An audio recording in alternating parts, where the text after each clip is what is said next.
Hi there. This is Cheryl Richardson.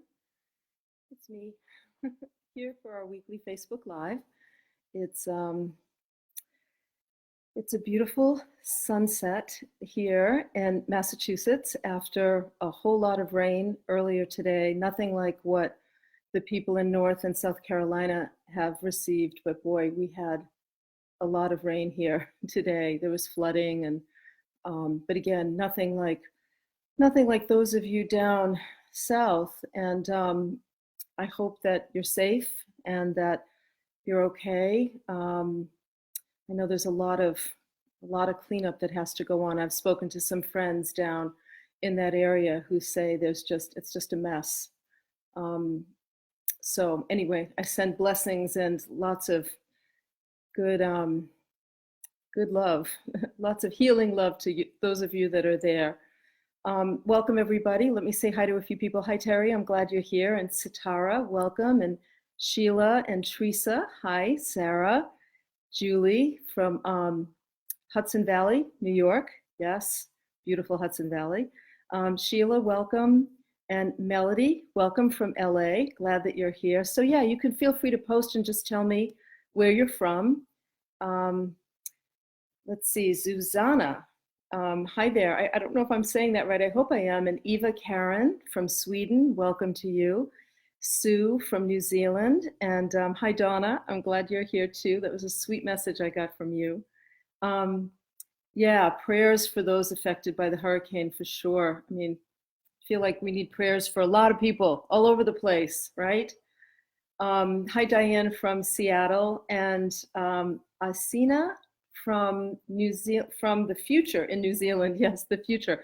Tell me, how's the future over there? What's our future going to be like tomorrow? I hope it's a little better than today.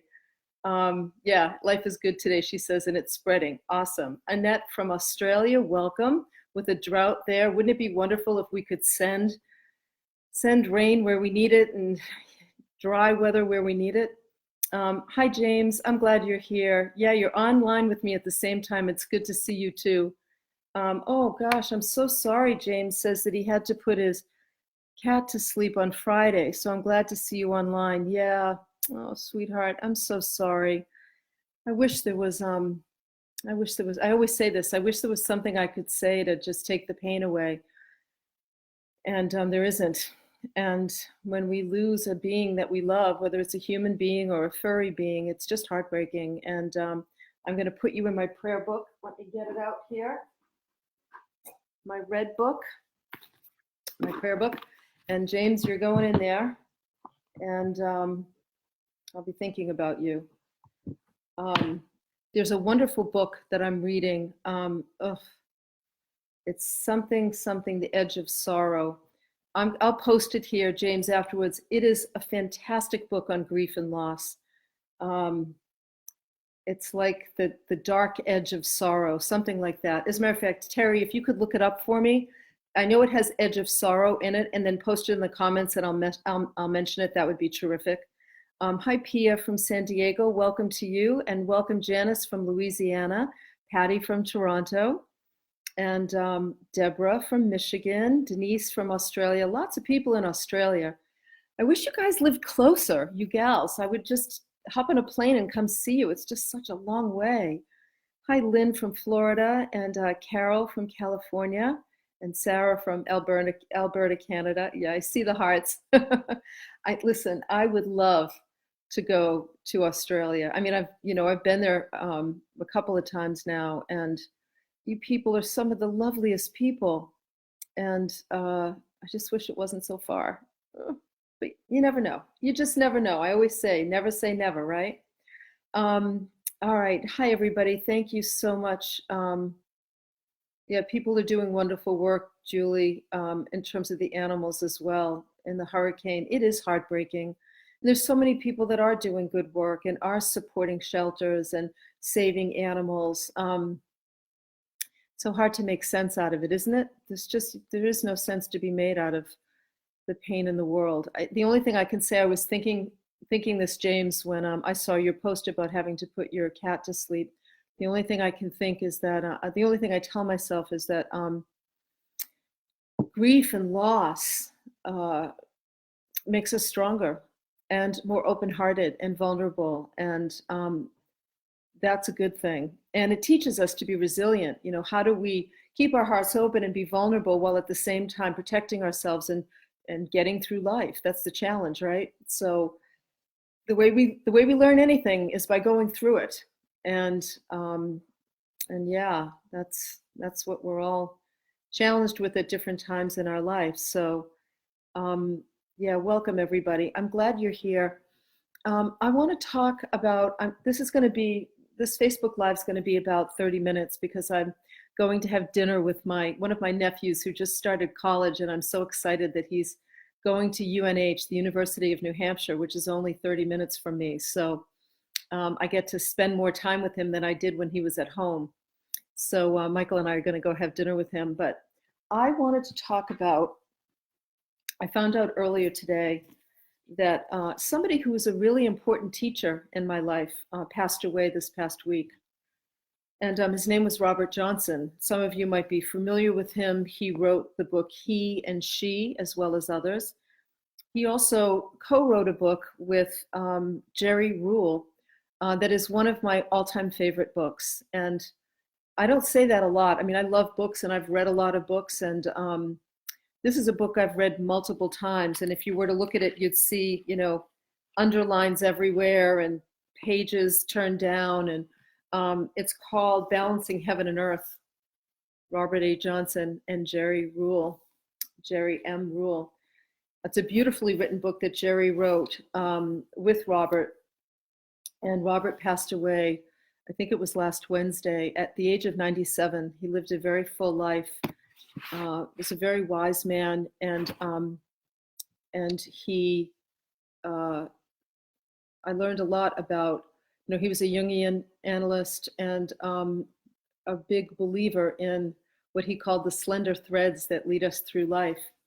And so when I found out he passed, you know, I was grateful that he got to live a very full, long, big, full life, and also just very appreciative of who he was. And this book in particular, which has traveled with me, was in Australia with me, it's been on boats with me, and it was given to me by a dear friend of mine years ago, before I wrote The Unmistakable Touch of Grace. And Balancing Heaven and Earth, the subtitle is a memoir of visions, dreams, and realizations. And it's really, it's a biography, it's an autobiography, or a memoir, a memoir, the story of Robert's life and his relationship with grace is what I'm going to say. And so I was visiting a good friend of mine right around the time that I was trying to decide what I was going to write next. And I was wanting to write about grace, but I wasn't sure how I was going to do it. And Max said to me, oh, it's funny you mentioned grace. She said, I just picked up a book today that I think you might find interesting, because based on everything you're saying to me, it sounds like this book is really speaking to what you're talking about. And she took out the book and she read the first paragraph of the first chapter to me, which I'm going to read to you. Actually, it's the prologue, and it's called Slender Threads. And she read this paragraph to me, and as soon as she finished, I knew I was supposed to move forward with this book. I felt like Jerry captured in this first paragraph exactly what it was I wanted to write about, in terms of how there is a force of energy in the unmistakable grace. I refer to it as grace. You might refer to it as energy, or God, or life force, or the universe. I refer to it as grace. I think of it as a universal energy available to us all, regardless of your religious or spiritual beliefs. And it's a force of energy that guides and directs our lives. It's what we're made of. It's what we all swim in. It's the energy that connects us and that communicates with us on a regular basis, whether we're listening or not. And anyway, I want to read you the first paragraph of the prologue, and then I want to talk a little bit about grace. And James, I'm going to try and work you into this, my dear, as you deal with grief and loss. So this was the paragraph that Max read me. It is an audacious notion to put forth in this age of science and willful determination that one's existence is somehow inspired, guided, and even managed by unseen forces outside our control. Whether called fate, destiny, or the hand of God, slender threads are at work, bringing coherence and continuity to our lives. Over time, they weave a remarkable tapestry. Now, when Max read that paragraph to me, let me read it again. I'm going to read it again. It's so worth reading again. Let's see if I can do it without my glasses. It is an audacious notion to put forth in this age of science and willful determination that one's existence is somehow inspired, guided, and even managed by unseen forces outside our control. Whether called fate, destiny, or the hand of God, slender threads are at work, bringing coherence and continuity to our lives. Over time, they weave a remarkable tapestry. So when Max read me that paragraph, what she did was really capture for me exactly what it was I felt called to write about in terms of how grace had influenced my life, how there was this energy that was guiding us and leading us, and that often what got in the way of us heading in the direction that we were meant to head in was our own minds, our own personalities, our ego. The personality that gets constructed, I talk about this a lot, that's constructed from a very young age, often in defense of this crazy world that we live in. And of course, right now, with the world as crazy as it is, our defenses, our guardedness, our cynicism is right in the forefront for a lot of us because we feel so unsafe and rattled and anxious. And so believing that there is this force of energy at work in the world that cares about you, that supports you, and that guides you is an audacious act. And yet, when I went back over 45 years of journals that I had kept, I could see these slender threads that had been woven in and out of my life, or woven through my life, I should say, that was leading me to the relationships I experienced, the work that I did in the world, the way in which I handled challenges I was faced with, the doors that this energy opened and the doors that this energy closed. James, I think about Poupon, that the loss of my cat as an example where,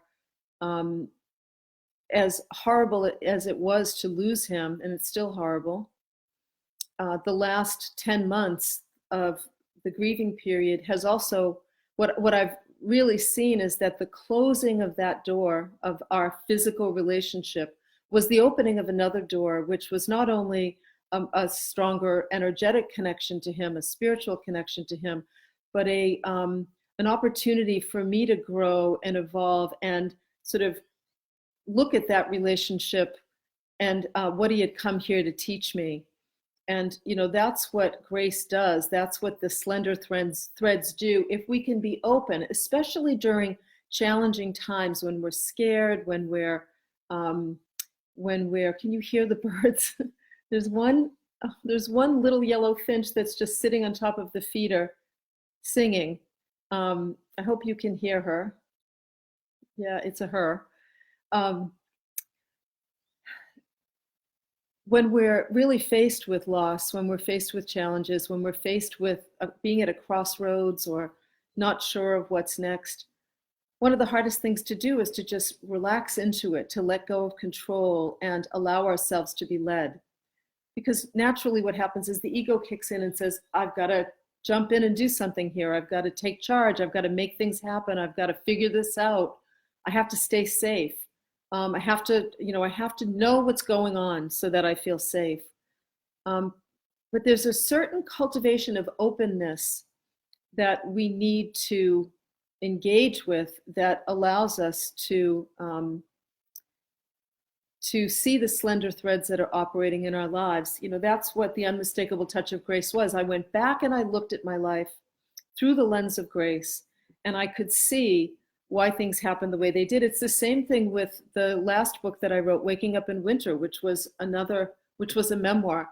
The Unmistakable Touch of Grace was kind of like a spiritual memoir. This one was really, because I went back and looked at a journal I had kept 2 years prior, I was able to see, to gain a perspective of my life that we just can't have sometimes when we're in it, and especially when we're in it during challenging times.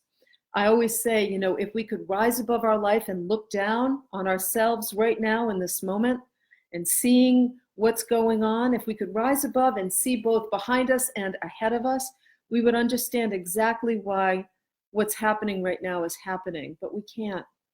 That's the challenge of being human beings in this physical existence. We really are left here to develop faith and to develop a relationship with grace, or with these slender threads, to develop perspective, to be able to, at least from wherever we are, go back and look and say, okay, I've been through hard times before. James, I know you've been through very difficult times, and you got through it, and you came out stronger, and you came out more alive and more awake and more able to be of service to people. And so I think sometimes the greatest gift we give to those who have left us, those beings, is to really use that loss as a way of opening ourselves up more and awakening more. And that's what happens. So right now, whether you realize it or not, you are under the influence of grace.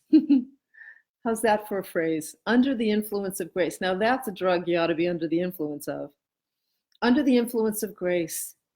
And I find, for me, I'll just speak for myself, one of the ways that I identify, one of the ways I feel like I work in partnership with grace is by deciding that whatever I'm faced with, especially during challenging times, I'm going to use it as a way to grow and evolve. I'm going to use it as a lesson. I remember when I was doing the Oprah show years ago, we talked a lot about life as a schoolroom and how everything that happens brings you an opportunity for growth and evolution, to understand yourself better, to deepen your own beliefs in an energy greater than you. I mean, geez, if you don't believe it, if we don't cultivate that in some way, I don't know how we get through this crazy ride called life here on planet Earth, which is a harsh place to be.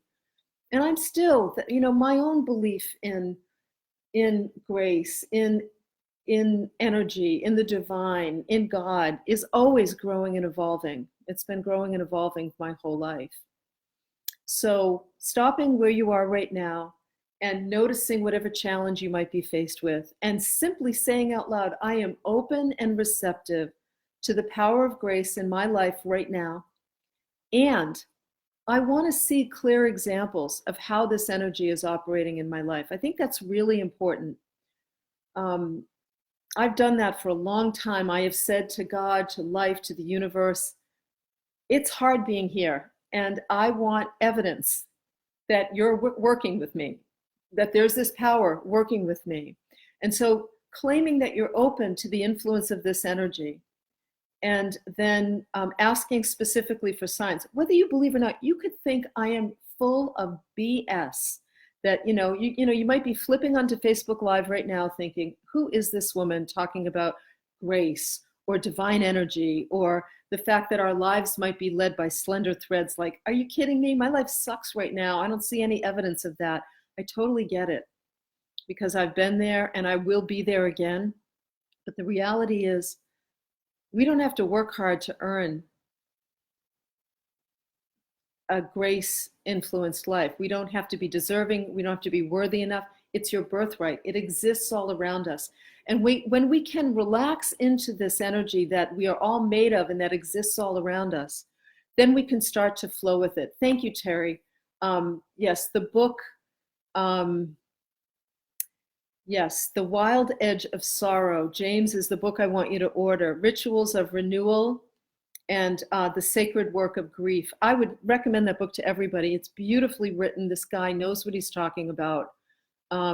It's just a beautiful book. And I would say it's a book that shows you how some of our deepest challenges provide us with our greatest gifts. And anyway, I just want to say, if you don't believe me, if you think I'm full of crap, when we finish this Facebook Live, close your eyes and sit quietly and just simply say out loud, I am open to the power of grace. And I ask to be shown signs that this energy is operating in my life. Just like that. I am open to the power of grace, and I ask to be shown clear examples. And then pay attention. Pay close attention to the signs that you might get.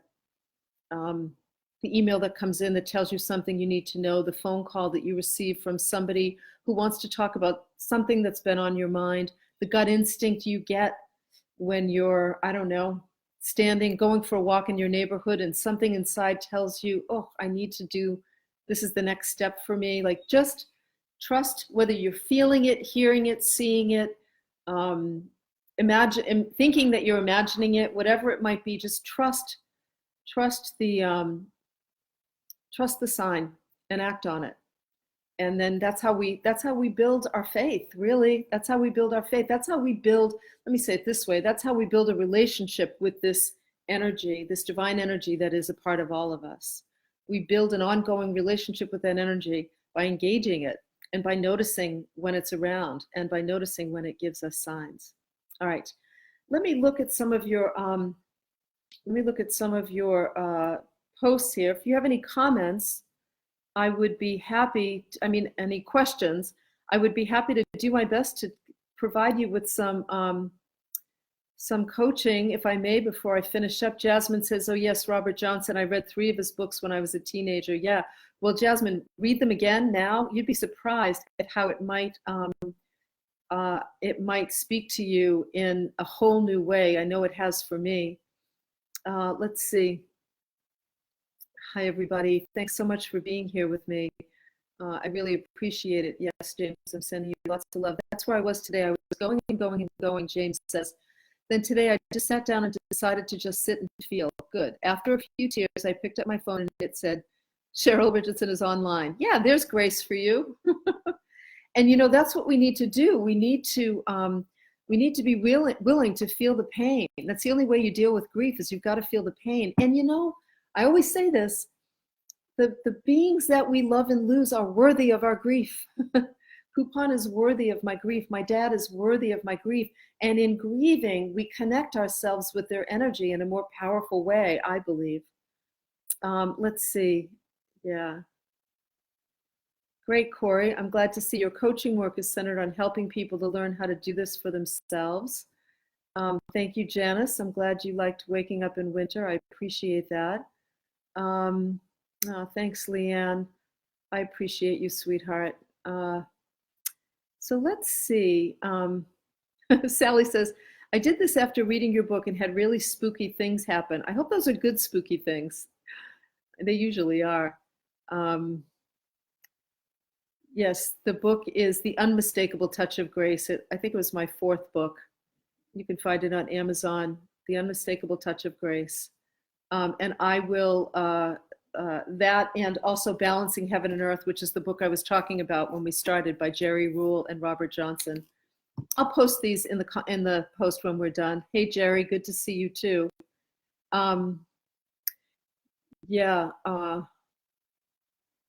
So Carrie says that she could really use the book on grief. It's going to really help you, sweetheart, I promise. Yeah, it is time to heal. You can run, but you can't hide. Grief always hangs around, unfortunately. Yes, Valeria, there is a power. Start connecting with it. It will show you. So Deborah says, I just wrapped up a 30-year career in corporate America. Any good book recommendations on designing my retirement in phase 2? Yeah, Deborah, I'm gonna, I don't usually do this, but I am gonna say that I'm gonna recommend Waking Up in Winter if you haven't read it. And here's why. Because what I wouldn't want you to do if you just wrapped up 30 years is to rush out and try and design anything. Waking Up in Winter is a memoir about learning to live in limbo, in the in-between places where we allow one stage of our lives to complete and we sit with not knowing what's next long enough for the soul to begin communicating with us and letting us know what it would like like to see for us, right? The deepest part of us, because we're not our personalities. We are the being behind this talking person right now. I may look like Cheryl Richardson and be talking like her, but there is a wise higher being using my personality to communicate. And the more you can sit with space and get comfortable with that zone of in between, Deborah, the better the chances are that this next stage of your life will be created from the inside out, from a deep place. And as a result, you're going to really love it. I promise you, you're going to really love it. So that is a book I'd recommend. I'll post it, of course. Owen says, I was recently rereading your book, How Are Your Hands? I hope you were able to get the arthritis treated. My hands are good. I mean, you know, you can see the arthritis in them. My dad had this. I think of my dad when I look at my hands, and that's a nice thing now. And yeah, they're so much better, and primarily because of a very, very low inflammatory diet, you know, a non-inflammatory diet. It makes all the difference in the world. And I had food allergy testing done, found out the foods that I was really allergic to, eliminated them from my diet for a couple of months. And it was shocking to me how much better my whole body felt as a result of getting the inflammation out. Food really is medicine. It really is. Thank you for asking. And that says, hi, Cheryl, abundance has been stagnant lately. How do I survive financially in a more abundant way? Well, so we're looking at survive and abundance, you know, sometimes, and I mean, there's the basics and that of sometimes you just have to get a job, right? Or you need to work 2 jobs in order to get the bills paid while you figure out what's next. I mean, I don't know your specific situation. Abundance is all around us. What gets stagnant is our thinking, right? When I didn't have a lot of money, and I didn't have a lot of money for a lot of years, every single time I would go to my checkbook, I would focus on the depletion of my checkbook. Oh, I'm running out of money. The balance is going down. My thinking was stagnant. Now I understand how that happens. I was scared out of my mind. I didn't know how I was going to pay rent. And I've been in those places throughout my life. And so it's really hard to think abundantly when you don't know how you're going to pay your rent. That said, I had to do things like go out and get another job. I had to do the practical things, stop spending money, like just live well within my means. And as I began to do that, it helped to upgrade my thinking. In addition to affirming the universe is an abundant place, and that's ready to just hand you what you need. We just have to be receivers of that. We have to be abundant thinking. You know what I would do too, Annette, is I would go to YouTube. Terry, maybe we can post this link too. First of all, I would just, Terry, don't worry about this part, but Annette, I would go onto YouTube and I would search for Esther Hicks and abundance. I love her work, Abraham. Everything she says about abundance, I think, is really smart. I wrote a newsletter, Terry, the newsletter that I did a couple of weeks ago about everything is always working out for me. If we could post a link to that. It's got a link to a really great video in it. And that I would do everything I can to flood my mind with abundant thinking. As a matter of fact, and that if you send an email to lisa@cherylrichardson.com, I'm going to send you my daily affirmation cards, and I want you to pull out all the cards about abundance. And I want one on the bathroom mirror. I want one on the dashboard of your car, like wherever you put one in your wallet, like wherever you're going to see it on a regular basis. Let's start filling your head with some of these abundant thoughts. And send your address to Lisa. Just tell her that you and I talked. I'll let her know that Annette's going to be writing to her. And I'll send you that. Start flooding. We need to surround ourselves with abundant thoughts even when we don't believe it. That's how we start installing new programs. But we can't just sit in a room going, I think abundantly, the universe is going to send me whatever I need. It doesn't work that way. We're in a physical planet. So we affirm what we want, but then we take action and we get support. You might need support about money. You might need support about finding work that pays more. Reach out for help. You know, when we're struggling and we're scared, oftentimes the last thing we think about is reaching out for help. But you're here. You came on my Facebook Live, you posted, so some part of you is wise to know that it's a good idea to say, I need help. And I'm glad you asked. And I hope that my answers are helpful to you, and we'll get you some good thinking thoughts for sure. All right, let's see. I'm just scrolling through here.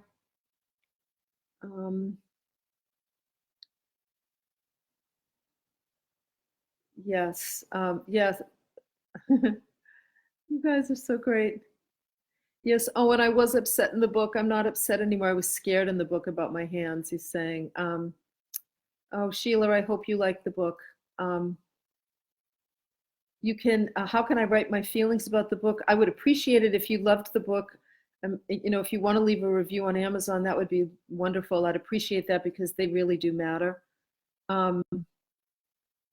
Let's see. All right.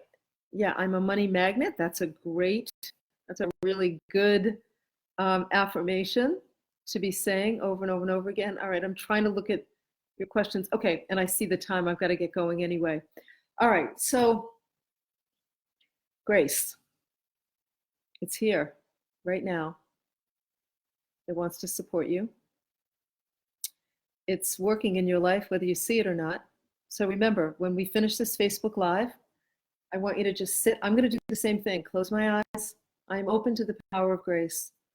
And I ask to be shown very clear examples of how this energy is operating in my life. That's what I want you to say.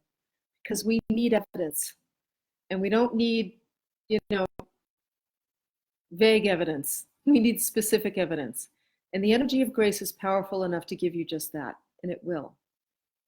So I will post in just a few minutes all of the resources that I mentioned during this Facebook Live. I hope it's helpful to you. I hope it connects you somehow to me, to all of us together. And James, let's all flood James with some love if we could for the loss of his cat.